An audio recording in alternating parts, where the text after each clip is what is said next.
اٹھو میری دنیا کے غریبوں کو جگا دو، کاخے عمرا کے در و دیوار ہلا دو، سلطانی اسلام کا آتا ہے زمانہ، جو نقش کہن تم کو نظر آئے مٹا دو۔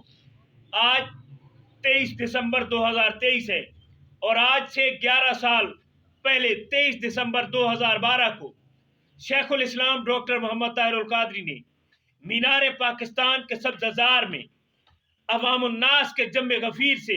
خطاب کیا تھا اور ایک نعرہ دیا تھا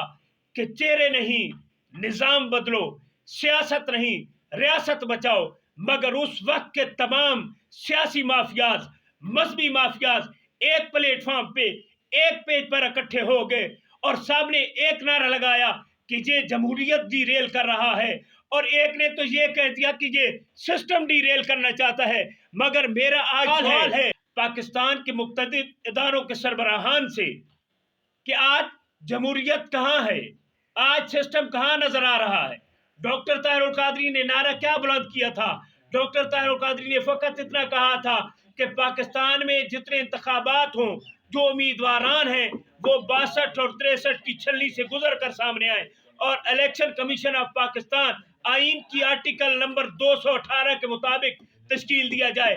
کیوں وہ سارے چور، وہ سارے غدار، وہ سارے جمہوریت والے، روٹی کپڑا مکان والے، کتاب والے، تبدیلی والے، قرض اتارو ملک سنوارو والے کیوں ایک پلیٹ فارم پہ اکٹھے ہو گئے؟ کیوں؟ ان کے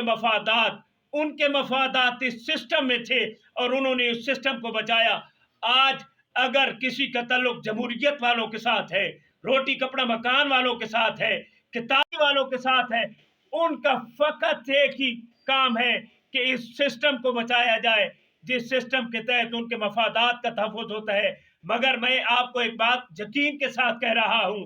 کہ اس ملک کا نظام وہی بدلے گا جس شخص نے، شیخ الاسلام ڈاکٹر محمد طاہر القادری نے اس ملک کا نظام بچانے کے لیے ایک اصلاحات کا پیکیج دیا تھا، اور انشاءاللہ شیخ الاسلام ڈاکٹر محمد طاہر القادری آئے گا اور اس ملک کا نظام تبدیل کرے گا اور اس ملک کو، اس ریاست کو بچائے گا انشاءاللہ۔